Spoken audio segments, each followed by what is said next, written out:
nasayod bata sa itong padulungan. Human ining kinabuhi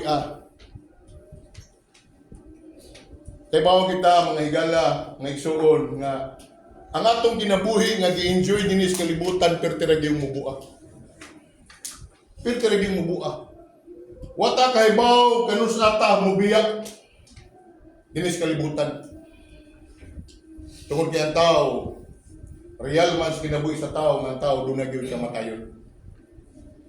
Kung kita pagbuton di kita ganahan mamatay. Di kita ganahan mo sakit. Kung masakit ta mo inom kitag tambal para maayo ta. Kung gutomon ta mo kaon kita para di ta mga pasmo. Singunani ang atong kinabuhi. Musugon ka sa di temporaryo ra gyud ang atong kinabuhi dinhi. Amen. Amen. Kung mamalandong ka, kung nakasabot ka, kaganina gikan sa mensahe, una nga mensahe, ikaduha, ikatulo. Dini ang ngayon mamalandong, mga higala, mga igsuon, no, nga kinabuhi sa tao, pero yung mubuha. Una ko sa una, sa wapak ko makabato ng relasyon sa Ginoo. Kung gikuha ko, namatay ko, ako badulungan, imperno ko. Kasagaran nila, problema mga sa drugs, no? Gamay testimony, mga higala, kung adik-adik lang, grabe ko ka-adik. Kasi nagsuway, nagsunog yung kabulingon, tungkol kay sipa kasi siya. Ako nagsunog ko sa kabulingon. Kasi akong kamot, akong lawas, second degree born ni siya.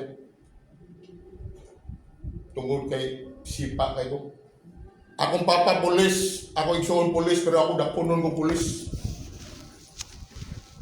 Ako marihab, pero kaduha ko na preso dito sa Cebu City Jail. Kung salamat na itong idiyon na nga, wa ko mamatay sa diyang gahiko ko, gadaog ko sa muguling. Kung ngayon na pa'y plano ang Ginoo sa akong kinabuhi. Kaya kung namatay ko, sigurado yung kong impyerno ko. Doon ay nindot ang plano ang Ginoo sa akong kinabuhi. John Igala, itang tanan gihigugma kas Ginoo. Amen. Mutuo ba ka nang higugma kas Ginoo? Oo. Higugma kas Ginoo tungod kay ni agog ka. Dili ni sa sulagma nga ni ataw nga nakadungog ka sa pulong sa Dios. Dili siya sulagma tungod kay way sulagma sa Ginoo. Nya ang ayanta mamalandong kumubiyatan ni kinabuya sigurado ba ta nga langit ta. Sigurado ba ta nga tuwa ta atubangan sa Ginoo kumubiya ta ni kinabuya. Ako first the Lord salamat sa Ginoo. Bago lang ko nahuman sa kong operasyon, gitantangan ko kidney. Wapay buwan, wapay buwan kapit pa lang. Hapit kong matay sa kong operasyon. Pero first the Lord, ang Ginoo doon na pa'y plano na makashare ko ninyo. Amen. Parihang tagwanin, bisyoso sa ako. Pero first the Lord, nagkikampot ang akong kinabuhi sa Ginoo. Igala, kung gikabot ang akong kinabuhi, way rason nga dili kaputol ang inyong kinabuhi sa Ginoo. Ang importante lang, andam ta nga mo surrender sa Ginoo. Amen? Amen. Ingon pa, lumalabay sa dinhi. Wata kay bawo kung mabuhi pa bata. Wata kay bawo. Dagat yung drive motor nila no. Niyari lang mong drive. Of course, mag-amping tayo ng drive, pero sa'yo na, yung ba mga driving na di mag-amping? Madamay ka. Lumalapay na tayo rin. Tagay-baw sa simana na apa bata. Real ang kamatayon. Pero ang pinaka-importante, maabot magina sa itong kinabuhi. Andam na tayo sa pagatubang sa itong Ginoo. Amen? Amen. Ha?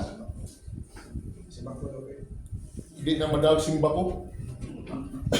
Hindi ko na madawag simba ko tungod kang kamatayon real. Amen? Amen. Ha? Appointed time na. Pero na yung pinakanindot. No? Pamata mangandoy kamatayon. Basta kay bawa na sa tamatay, kung sa kagas kamatayon mo abot na to.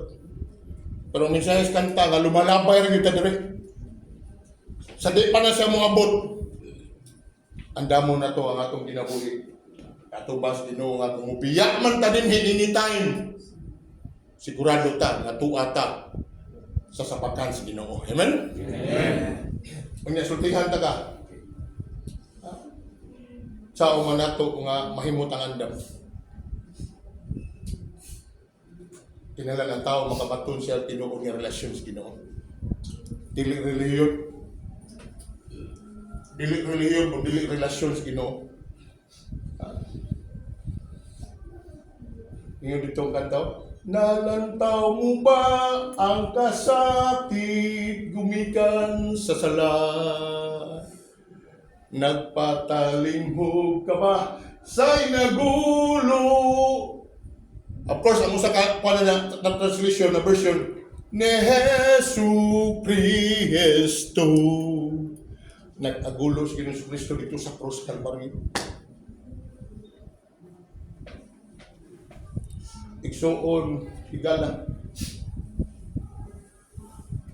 Para makabatong ka tinuod na relasyon sa Ginoo. Atong i-surrender ang atong kinabuhi dito sa Ginoo. Itong surrender. Lumalabay rita din eh. Wata kay baw ganun sa atakuhaon. Anytime, pwede unya, pwede karon, pwede gugma, pwede sunod simana, pwede sunod tuig. Pero musugot kaya si Dihig, mubiya kita din eh. Pinakataas nga edad sa tao, 70, 80. Pero ako may lagong kaabot yung senior citizen nga, di ka-addict man ko. Nagkaragig sakit. Arthritis, high blood, diabetic, sa kidney. Pero anytime, kung ako ko sa Ginoo, dito ko mahadlong ano man, sigurado kong mamubiya ko, lagi ko. Ano man, nadugtong man akong pagpaakong kinabuhi, at sa Ginoo, dana ko yung relasyon sa Ginoo. Ug mao sa niya akong amo sa niya akong ganaha namo, pagampo nga, kung sa may nabatunan namo, amo sa nagkipambing ninyo nga kamo makabaton sa mong Ginoo nga relasyon sa Ginoo. Naulipon sa Miss Drugas, puro min naulipon sa Drugas. Pastor Gigi, rehab, prisuhan, balik. Ani kamot nga mausap. Resultihan ta ka, way gahom ang tao, way kusog ang tao nga mausap. Pinagi sila ko kalingon. Kung ang tao di mo surrender sa Ginoo, di gyud makausap sa ilang kinabuhi. Mao nang kinahanglan ta sa Ginoo. Para kong challenge dani mutuo batas Ginoo. Kasi mutuo sa Ginoo isa kong kapan. Praise the Lord. Salamat. Nakakita ang Ginoo sa inyong kasing-kasing. Kinsa nga Ginoo atong gidhuan? Si Ginoong Hesus. Share lang ko sa verse. Juan kapitulo 14 bersikulo 6. Naingon niya si Ginoong Kristo, ako ang dalan, ako ang kamaturan, ug ako ang kinabuhi. Walay makaadto sa amahan or walay makaadto sa langit kung dili moagi ka nako. Mangutana ako ninyo, kinsa nagsulti ani? Si Ginoong Hesus. Kinsa nakadungog ani nga verse sa Bible? Amen. Praise the Lord, praise the Lord. Ningon dia, ako ang dalan. Mangutana ko ninyo, kung namingon ta